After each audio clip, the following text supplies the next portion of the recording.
All right, it is the Sports Mashup number 21 on the 21st of July in 2021. So a lot of 21s going on today as we get into this one. And we'll start in the NBA where we typically start. And the NBA Finals are finally over after them being dragged out for way too long by the league. And obviously the Milwaukee Bucks win 4 straight. And it's a tough one. It's a tough one. Yeah, it was a fun, exciting series. At the end, Giannis drops 50, goes 17 and 19 from the free throw line, has 14 rebounds, 2 assists, 5 blocks. The Suns were 16 of 19 from the free throw line. The Bucks were 25 of 29. Booker was 8 for 22, 0 of 7 from 3. Chris Paul had 26 points, 2 rebounds, 5 assists. And he also played with that referee who every time he refs a game of Chris Paul's, he loses. Yeah, I don't understand why the league did that. I mean, I don't really think that Scott Foster did anything wrong last night or had that bad of a game, but I don't understand why the league would do that. That just seems stupid. No, it was a game 4 that Foster also ref? Game 3.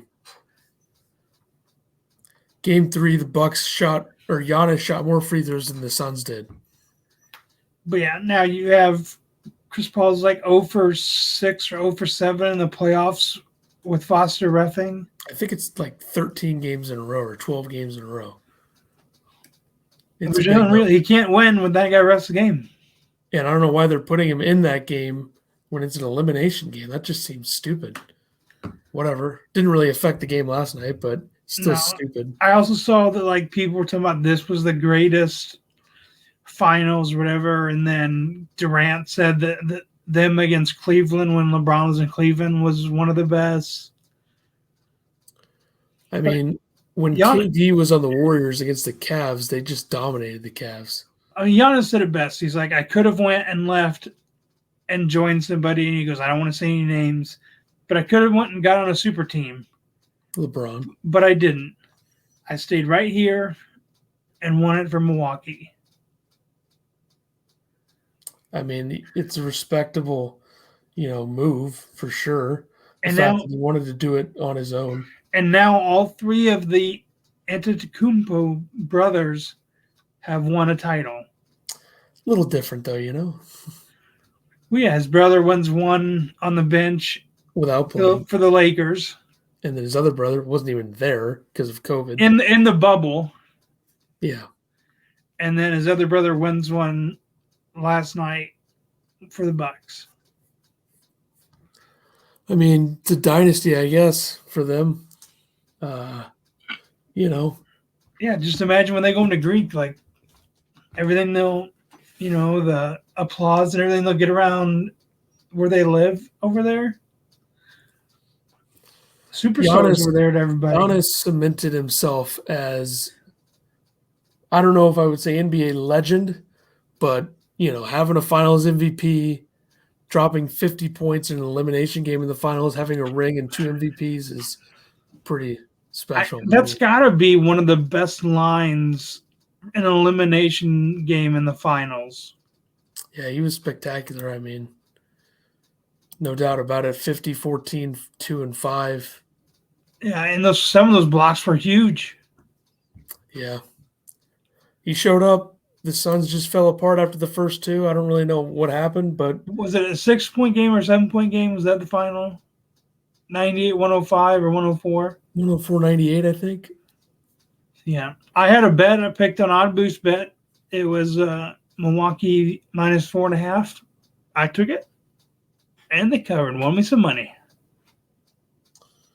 I mean, I know some people that put a lot of money on the Suns and swing and a miss.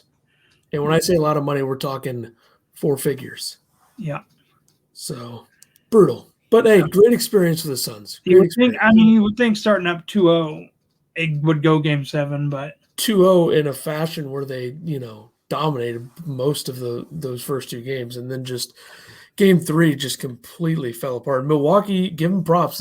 Chris Middleton and Drew Holiday started to make shots and score around Giannis, and it made a big difference. And, as much as I hate to see the Suns lose, it's nice to see a team like the Bucks win, like a team that's not Yeah. a super team, a team I mean, that's not from a either big market. either of those teams were the same way if either of them won it. Yeah. I think that in terms of where the NBA goes next season, I think we're going to see a couple more additions in terms of super type teams because I think where Lillard goes, if he ends up leaving, that could be something like that. And I did see something about a possible sign and trade between the Lakers and the Wizards for Russell Westbrook. So, do we see Russell Westbrook, LeBron, and Anthony Davis? I don't know, but yeah, there's a lot's going to go down in the NBA. But There's it's nuts draft too. next It's week. like Schroeder had a really good season for the Lakers, especially when LeBron and AD were out. He was terrible in the playoffs, though, and I don't think that he's the type of fit that they need. I think they need a point guard that's more of a playmaker that doesn't really, he can shoot when needed, but doesn't need to be like Yeah. that guy. Schroeder's more of just a scorer on a bad team. That's his play style is scorer on a bad team. That's how I would put it. But okay, NFL moving forward. Yeah, you hear the Jets assistant Greg Knapp battling life-threatening injuries from a bicycle accident, riding his bike down this busy intersection, just got hit by a car. Yeah, I mean I think that's the fear of a lot of people who ride bikes in certain areas that could happen. He's from somewhere in California. He was riding near Oakland. I believe he's the passing game coordinator for the Jets, I think. Something like that, or run game coordinator, one of the two. And then you have yeah. And then you have the Rams, Cam Akers out for the year with a torn ACL. It's a tough break, especially for people who are, and not to minimize what happened to him, and I think that he's a big part of their offense, but these hardcore fantasy football players, that's a big, big hit to the running backs, especially a running back who's like a mid-round guy. And I'm sure we'll really get into fantasy football when football comes around in probably a month or so. We'll talk about it, but I mean that's a brutal, brutal injury to have this early, and but even big part of the running game. My league right now is trying to set the date to pick, and some want to go right away, and I'm like, I kind of want to wait. I'm like, these guys keep getting hurt. Imagine, like, one of the guys in our league said some of his other buddies, they had drafted 3 weeks ago. Well, they just lost maybe their first or fourth rounder running back. Yeah, that's brutal. There was a couple years ago when Jordy Nelson tore his ACL or whatever in preseason. Mm-hmm. We were drafting that day. Someone had just drafted him, and then 30 minutes later is when it came up on the screen that he tore his ACL. Tough break. And then the other NFL news, we got Steelers signed Melvin Ingram to a 1-year deal to fill Bud Dupree's spot at D end or outside linebacker, whatever they're going to call him. I didn't know that the Chargers didn't have him signed anymore. I knew he was a free agent. I didn't know if he would go back to the Chargers, but this is a smart signing by Pittsburgh, I think. Yeah, I don't know if he's Bud Dupree's level. I don't think so anymore, but he's still effective. Right? But he hasn't been in the league very long, like 5 years, 6 years. But he is like 30 or 31 now, so. He was a stud in college, and he started out hot in the NFL, and then he kind of just dwindled and got put in the shadow. When him and Bosa were on the field for the Chargers a couple years ago, they were very hard to play against. That was that Charger team. I think it was 2019, so the last year that Rivers was there, that people thought could go into New England and beat them, and they got destroyed. Yeah, because they had pretty good corners, those two, and you still had I forget what their inside. Corey Leggett, I think is his name. Yeah. He was our defensive tackle. Stud. He was from U of I. They were healthy in the back end too, in the secondary, and that helped. But yeah, this is a smart signing by Pittsburgh. And then who was it? There was a guy who me and our buddy Tyler played at U of I, and we went to the Penn State U of I game, and he was making every tackle. And Stud had a good year last year again. And then Tyler texted me the other day that he passed away. Bobby Roundtree. Yeah. Yeah, Bobby Roundtree. He had I an swear accident a against couple Penn of a year State, ago. I swear he had 25 tackles. He was running people down. Great guy, great player. He had an accident that I believe paralyzed him about a year ago and passed away last week. So thoughts out to his family and the Illini family, of course.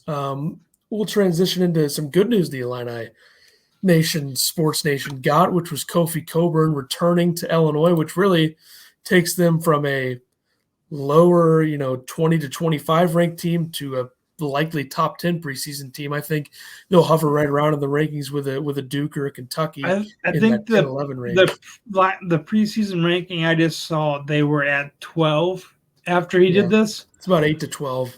Duke was at 10. I forgot who the rest of the top 10 was, but Illini was at 12.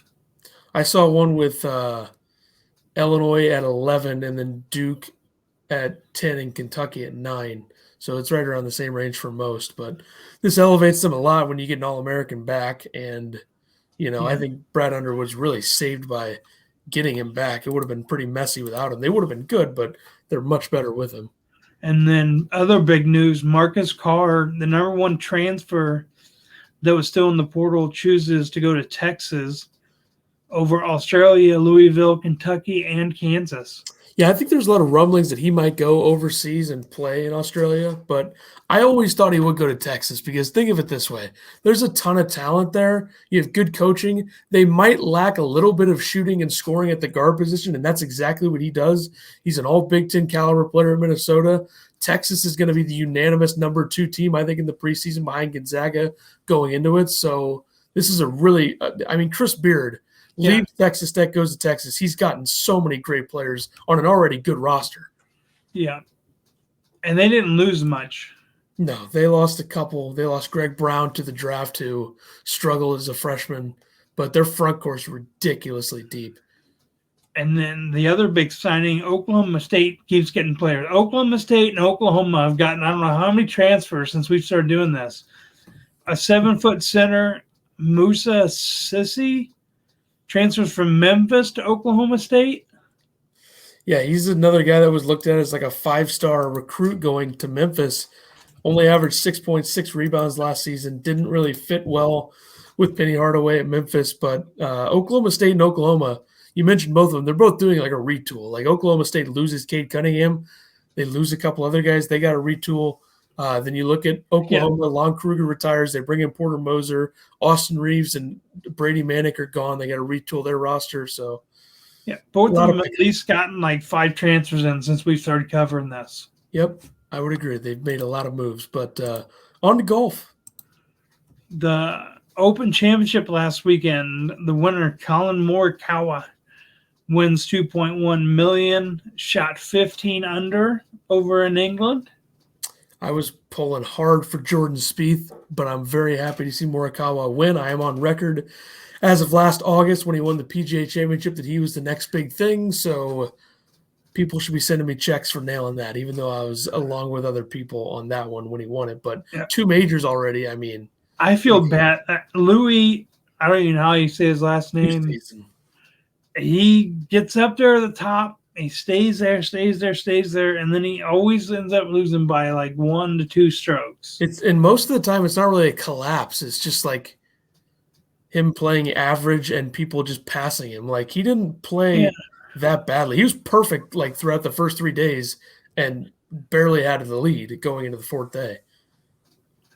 And then starting tomorrow, you have the 3M Open, defending champion Michael Thompson at TPC Twin Cities, Blaine, Minnesota. It's a nice course, but not a lot of big names in it this week.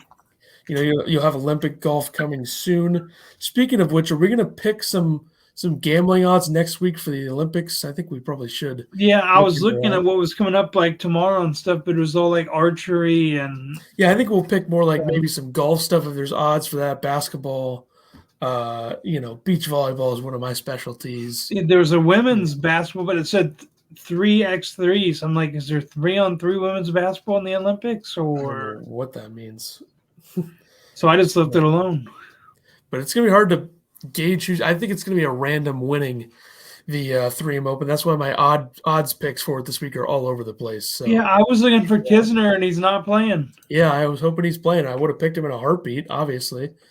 I was hoping maybe you did, and I couldn't find him, and I was going to wait till you called him out, and I was going to scribble my last one out and put him in, but he wasn't. He's not playing. He played very well at the Open the first 2 days, then really fell apart. But Yeah. he's been playing good, so hopefully, you got the FedEx Cup stretch coming up. Hopefully, he can get back out there and maybe him and Trent will go down to Georgia together. They should do that, yeah. Help him break 100. Oh, what's this MLB news you got here? Yeah, apparently your mean Mercedes is quote unquote retiring or taking a break from baseball. Very weird, cryptic Instagram messaging about this. He's definitely taking a break. I don't know if he's retiring, but he did say that it's quote over. He's 28 years old, batted 271, 7 home runs, 37 RBIs, 262 plate appearances for the White Sox. He was recently sent down to AAA, and he was batting like 307 there. I don't know what's going on with him, but I mean, I don't know. He started the year with what do you hit? He's batting like 400 in the first month. Did he hit 3 home runs in his first game?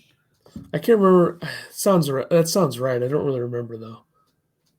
By the time we hit July, my baseball knowledge from April is like shot. And then he also hit the homer when the when the position player was pitching. Yeah, and they threw a fit over it, and then La Russa didn't like that. No. Yeah, La Russa went with everyone else over his own player. Yeah, that's a weird situation. I don't know what's happening with him, but we'll see. And then the fan who hit Alex Verdugo, was it at Yankee or at Boston? Yankee Stadium. Banned for life from all MLB parks. Really stupid move by him. I mean, I feel like in those situations, the player should just be able to get a free shot at him. But yeah, I don't know. Maybe it's an overreaction to ban him for life from all stadiums, but don't do stupid things, I guess, is kind of what they're going for. I think with the amount of things that have happened in sports with fans recently, most of it being so stupid and awful moves by fans, I think these punishments are going to be pretty severe when something happens. Also, by the way, it is in the bottom of the 10th, no outs. Goldschmidt and Arenado on first and second. O'Neill's up to bat. Yep, I saw they turned like a weird double play in the 10th or something, but the Dodgers are still beating the Giants 2-1 bottom 8. It's a hell of a series they got going there. But also we had Jarrett Pettit, the son of Andy Pettit, Yankee great, agrees to terms with the Marlins with Jeter's squad. He had a 5.18 ERA in 13 games for Dallas Baptist University, undrafted. I mean, Jeter doing a favor for his former teammate, maybe. I'm sure this has got to be that. He went 12-1 in high school. I'm sure the kid's got talent, Yeah, 12-1 in high school, played in some high school in Houston. Lance Berkman was his coach. Yep. But yeah, I have a feeling that's a favor from Dad. But we'll see if he comes up. But the top 3 teams before this other game ends, because the Giants and the Dodgers are one game behind. The Giants sit at 59-33, Dodgers at 59-37, the White Sox at 58-38. So if the Dodgers win, it'll be all tied up at the top of who's above the rest of the league. Yeah, I mean, it's going to be a race to the finish. I think the Giants can win the division, but I don't know how far they could go in the postseason. I mean, people have been doubting them all season. They've been proving them wrong. They have a lot of injuries, though. Like Posey's been hurt, Belt's been hurt, Crawford's been hurt. So we'll see how long this is sustainable. You'd have to think the Dodgers take over at some point, but yeah, and I'm surprised they're still winning. I mean, Bauer's still out. Everyone knows what's going on with Trevor Bauer. He's going to be gone for a while. Probably, but they keep extending. It was a week at a time. Then they made a 2-week one. But make it the rest of the season, rest of the year soon. that was a key starter for them. They paid a lot of money. It And was like an NBA contract. I think he's still getting paid while he's out. Probably, yes. That contract for Bauer was essentially an NBA contract. Like if you have an NBA contract, like what Chris Paul would get, like a 2-year or a 3-year deal, but it's like a 2+1 with an option. So it's essentially a 2-year, $80 million deal. That's pretty much what Bauer got. So yeah. O'Neal struck out swinging. Yachty's up. What's he gonna do? Come on, Yachty. All right, we have a big portion of the show here, the NHL portion, since hockey is one of my big specialties. Yachty walks it off, by the way, so the game is over. Anyway, the thing with the NHL tonight is, of course, the expansion draft. So I'm not going to get too deep into this because I think a lot of people listening to this probably don't know a lot about hockey, but maybe they would like to know more. But I spend most of my time in sports covering and learning about hockey and the ins and outs. But, we got a couple things to cover. First of all, our teams, the Bruins and the Blues, and who they lost. First of all, with your Bruins, Jeremy Lauzon, the 24-year-old defenseman, is the pick for the Kraken. The way that I look at this is, if I'm the Bruins, I would have rather lost Connor Clifton over Lauzon. But Lauzon's a very solid young defenseman with control, RFA status. And I think the amount of defensemen that Seattle drafted makes me hesitant on whether the picks from our two teams that were both young defensemen, whether they actually stick or not. Because you look at who they got. Hayden Fleury is going to be a guy that plays there. Mark Giordano, despite the trade rumors, is going to be a guy who plays there. They just signed Alexiak and Larson to contracts. So I don't know if those guys – I could see one of those two being flipped or not, sticking early. No, if they would have taken DeBrusk, I would have been totally fine with it.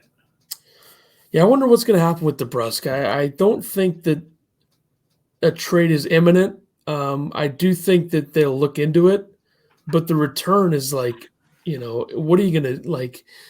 He's probably going to play third line minutes. You'd have to think this season because the top six is pretty much figured out. Because, the worst kept secret in hockey right now is that Taylor Hall is going to re-sign. So I would think that you'd have a Krejci, Hall, Smith combination on the second line unless they have DeBrusk in there and Smith on the third, which I don't think they would do. But no, because you still have the guy from Boston. Oh, I can't remember his name. I can't believe. I think he's a winger. I think he's the third line winger. I don't remember. I don't have a mind blank. Anyway, for the Blues, in terms of losing Vince Dunn, I would have been perfectly fine with them taking Tarasenko and then trading him, but they didn't. So the Tarasenko trade is going to be one that the Blues will get a return on, so that's good for them. The fact they're going to get something for Tarasenko is fine. I don't like losing Dunn. I think I like losing Dunn less than the front office does. I don't think the front office really cared. They've been trying to trade him for a while. I think he's a guy as an RFA who Seattle could trade. I don't know if they will. But you look at their left-handed defensemen, you'd think they're set. Fleury, Giordano, and Alexiak is seemingly all three of those guys were in jerseys there tonight, which tells you they're going to be on the team. So we'll see. Charlie Coyle. Coyle, yeah. He's the type of player that Boston did not expose in the draft, but if they would have, I don't think Boston fans would have expected him to be taken anyway. No, that's the line with it's him, Richie, and Andre Kate. Yeah, I don't know if he's going to stick. I think DeBrusk, I don't know what's going to happen with DeBrusk. That'll be interesting to see. But other notable picks by Seattle, you had, at least notable for me, Yanni Gourde, the forward from Tampa Bay, who's a really, really solid third line. He'll probably play second line in with Seattle. But Jared McCann's another solid third line winger or center, wherever they put him, who was traded by Pittsburgh to Toronto, and then Toronto exposed him and he gets taken. Jordan Eberle, a winger from the Islanders, clearing more cap space for the Islanders. They're going to have a lot of cap space to work with. You also had Cale Fleury and Hayden Fleury, the Fleury brothers, taken. There's now been 3 Fleurys taken in the last 2 expansion drafts, counting Marc-Andre Fleury. Are they brothers? No, Marc-Andre Fleury is not related to the other 2, but I didn't think Hayden Fleury and Cale Fleury are brothers. Then other than that, I mean, Jonas Donskoy is a solid pickup. You look at their goaltending, they got Chris Drieger, who they signed to a 3-year deal. He'll be From likely Florida, the right? starter from Florida. And then you had Joey Decord, a young goaltender from Ottawa, and then Vitek Vanacek, a perfect young backup for this team, who that's a tough loss for Washington because he was pretty good for them, and they didn't have Lundqvist to start the season. He couldn't play at all. They have to protect Samsonov. Now they lose Vanacek. That's a tough break. I wonder if they would have exposed, maybe like a different player, like maybe if TJ Oshie were an option, Seattle goes that route with him being from there, but that contract's really tough. But that's pretty much all I got to say about the expansion draft. I mean, we're going to see a lot of trades tomorrow. Yeah, I mean, they said that they weren't picking superstars. They wanted to pick a group of people that wanted to win together. This team on paper defensively is good. The forward group needs a lot of work. The goaltending, as much as I like Drager, I don't know how great that goaltending combo would be for a good team, but they're going to make some trades. I'm sure most of those players on that list, or some of them, will definitely be moved out. And I don't know. We'll see. The forward group needs a lot of work, though, because they really don't have any true first-line forwards. I mean, I guess Eberle's the closest to that, but This is trade back. The Bruins send DeBrusque for Lausanne back. Well, I don't think that Seattle would go for that unless the Bruins added in a nice second-round pick or something like that. But, I'm sure that would be a viable choice, though, if you can get him back and get rid of DeBrusque contract and everything. Yeah, a couple other notes before I get into the draft. There are apparently going to be multiple trades, probably between other teams, too, other than Seattle. I wonder if the Tarasenko trade goes down in the next few days, and I wonder what kind of trades we see at the draft. But the roster freeze is done at 1 p.m. Eastern tomorrow, so teams will start opening back up for business. I did mention earlier Taylor Hall likely to return to Boston. 4-year deal, $6 million per year. That's a great number. Clearly, he likes being there. I think he fits well there. I think he wants to win. That is a really good number to get him at, even if he's not the old Taylor Hall.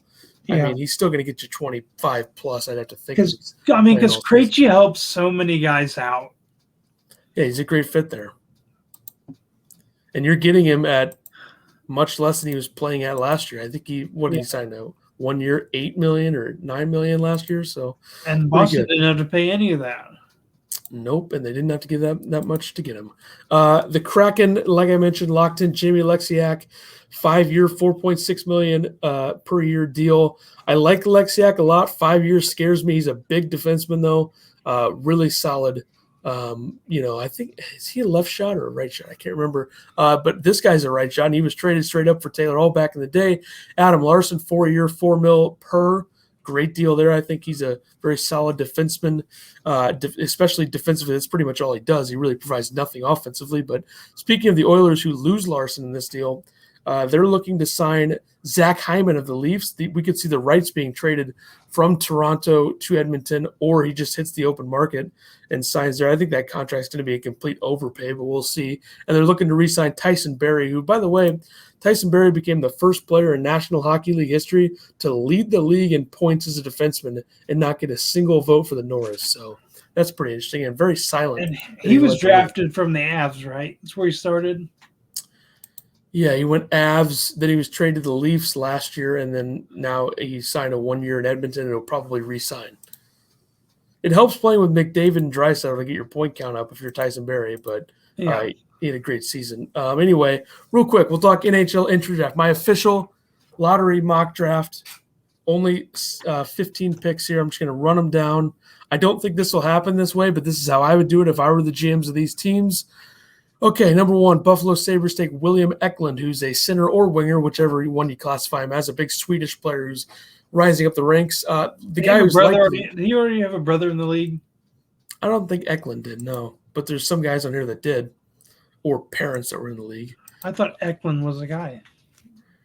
Probably a name close to that. There's Ekholm from Nashville. Number 2, the Seattle Kraken take defenseman out of the University of Michigan, Owen Power, who likely will be the number 1 pick. The Anaheim Ducks take defenseman Brant Clark from the Barrie Colts in the OHL. The Devils take Jack Hughes' brother, Luke Hughes, defenseman. I just think that's a slam dunk. The guy who will likely be the number 2 pick, Matt Beniers, the University of Michigan center, goes to Columbus at 5. First goaltender off the board, Jesper Wallstedt, slam dunk, number 1 goaltender. Could be the best goaltender in the draft since Vasilevsky, apparently. Goes to Detroit at 6. Number 7, Dylan Ginther, winger from the Edmonton Oil Kings of the WHL to San Jose. Kings at number 8 get defenseman Simon Edvinsson, who's a stud on the back end, does a lot of things well in all 3 zones. Number 9, a guy who's rising up the board, center and winger Mason McTavish from the Vancouver Canucks, get him. Ottawa gets a great solid centerman out of the University of Michigan, Kent Johnson at 10. Arizona forfeits their pick at 11. Center Chaz Lucius, probably the best name in the draft, goes to Chicago at 12. Defenseman Corson Kuhlmans at 13 goes to Calgary. A controversial player in terms of what people think he could end up being, Fabian Lysell, goes to Philadelphia at 14. 15, Dallas gets one of the best Russian players, Nikita Chibrikov, the winger. And then 16, the Rangers get a possible steal, defenseman Carson Lambos. So we'll see. I don't think it goes down that way, but if I were picking in those spots, that is who I would take. Then just in terms of our teams for the Blues, I think Sasha Pastujov from the U.S. National Development Program would be a great fit. What's he? Oh, he is a winger. I did not mention that because I didn't even see it there when I wrote it, but I think either him or Scott Morrow would be probably viewed as a reach, but I like both of them. For the Bruins, I think winger Samu Tumala, I believe, from Karpat Liga in the Finnish league would fit well. I've spoken to a couple people, by the way, a couple draft people that I know that cover the NHL draft and pretty much breathe it livingly. I mean, it's insane, but they say he's the best Finnish player over Atu Rati. Atu Rati was once thought of as a top 3 prospect in this draft last year before falling off. I think he'll go 22nd to Minnesota, but Tumala's a legit winger, and I think Boston would run to take one of those 2 Finnish wingers at 21, but we'll see. That the draft, by the way, is Friday, so a couple days after we upload or recording this, I suppose. So we'll just go to college football now after we get the NHL stuff out of the way, and bada bing, bada boom. NHL free agency is next Wednesday, by the way. So we'll record next Wednesday night. We'll have a lot to discuss on the first day of signings there. So college football. Yeah, you got Nick Saban coming out saying his sophomore quarterback, who is not named the starter yet, Bryce Young, approaching $1 million in endorsements since the NIL has come into effect, which is outrageous, but good for him. I don't know how much of this is true and how much of this is a Saban recruiting pitch to high school coaches is who he's talking to, I believe. Yeah, that's where he was at when he said it, somewhere in Dallas, I believe. Yep, and we all know Texas is the big state when it comes to high school football. So good for Bryce Young, though. Very talented quarterback. If that's true, I mean, a guy who's not named the starter yet at Alabama. We all know he's a stud, though. I mean, there's no doubt he's going to be a stud. Yeah. People say he might, if he starts this year, he's a front runner for the Heisman. He'll be right there. I think Spencer Rattler of Oklahoma has something to say about that too. Yeah. Dabo not in favor of inevitable 12-team college football playoff. Yeah, I don't know why. Well, because he's like, if the one already gets destroys the 4, what's the one going to do to the 12? I more or less think what are the other teams going to be like, the 5 and 6 or the 6 and 7 game? But here's the best part of these types of things. What if the 12 beats the 1? Exactly. Or like March Madness. The 4 with the 9. Some of those teams are close and can battle. And matchup, it depends on matchups. That's like saying if the 1 seed in college basketball destroys like the I don't know, let's say they beat the 8 seed and there's a Cinderella 13 seed in the Sweet 16 that beats them. That's like saying, okay, the 1 already destroyed the 8 seed. What's the 1 going to do to the Cinderella 13 seed in the Sweet 16? Then the Cinderella 13 seed beats them in the Sweet 16, you know? So sorry, Dabo, that you just had Trevor Lawrence to be able to run through the 4 seed in the college football. Sean Watson before that. Yeah. So sorry you were able to destroy the 4 seed then, and you don't know what your team's going to be like this year. They'll be good, though. I mean, DJ Uangalele, the quarterback, is pretty good. But, I mean, you don't know. This isn't going into effect this year, so Yeah, just shut up, Dabo, and coach. I agree. I like Dabo, but this is just a stupid opinion.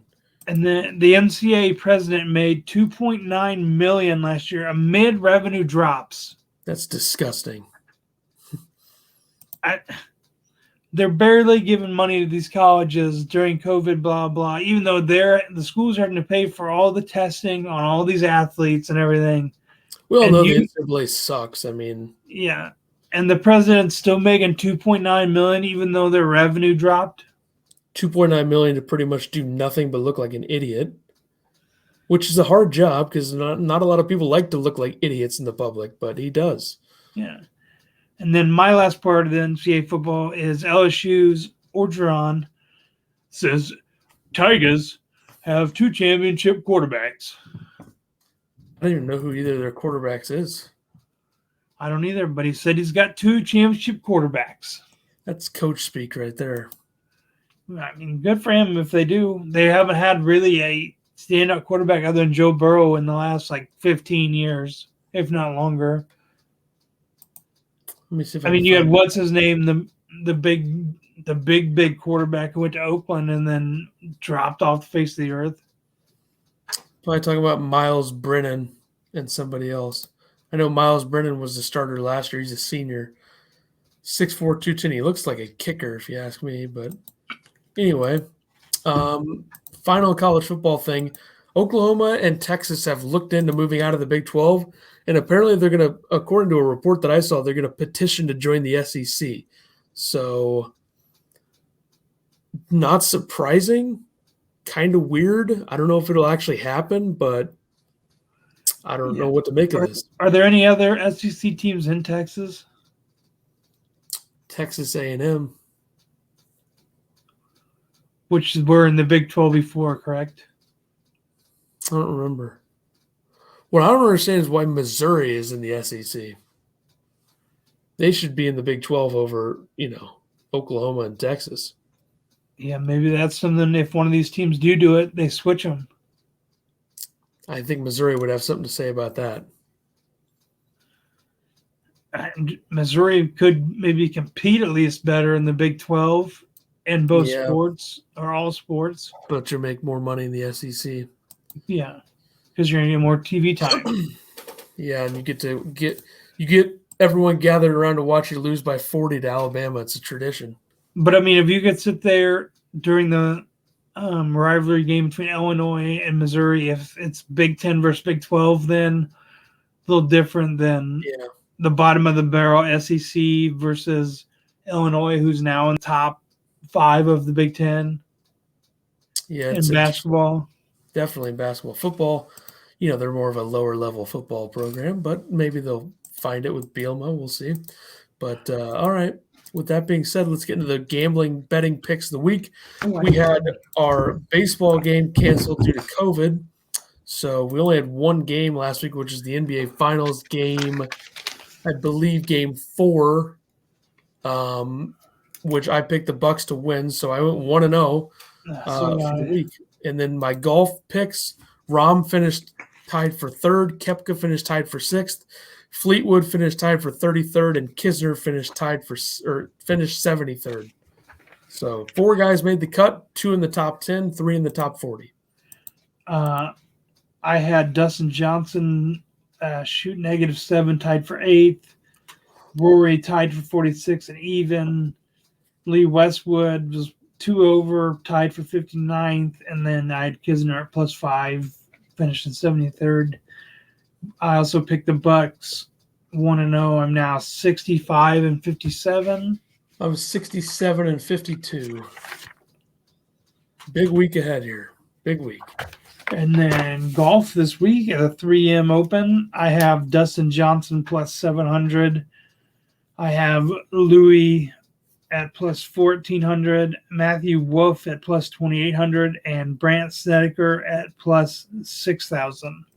I really went all over the place here. I have Patrick Reed plus 1,600, Hank Lebiota, a lefty who's been playing very well recently, plus 4,500, Brendan Todd, who found himself near the top of leaderboards in some events last year, but has kind of struggled this year, plus 6,500, and Sepp Straka, plus 15,000. I was going to pick one of the randoms who's at plus 50,000, but I didn't want to go that far. So there you go. Baseball. Yeah, who do you got? We've got 5 picks this week. All I know is that I forgot to pick a fifth, so I'm going to do that now while you go ahead and do yours.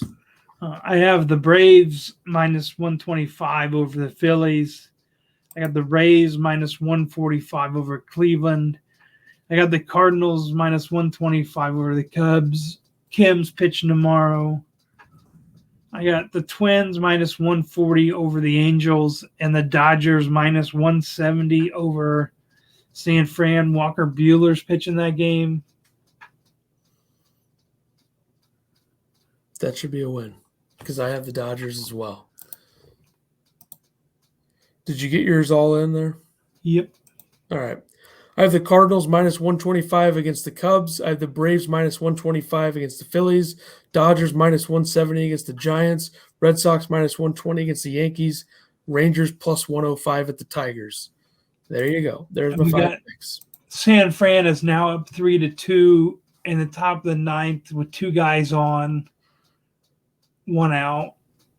So it could be another game up on the Dodgers there. We'll see if anything changes in terms of our top teams in the league as of next week. Lots to cover next week. NHL free agency, Olympics action, MLB stuff. Golf starts to heat up a little bit more here, even though the majors are done for the year. Lots still to happen. We'll see you for all that and more. Last July episode, number 22, next Wednesday on the 28th.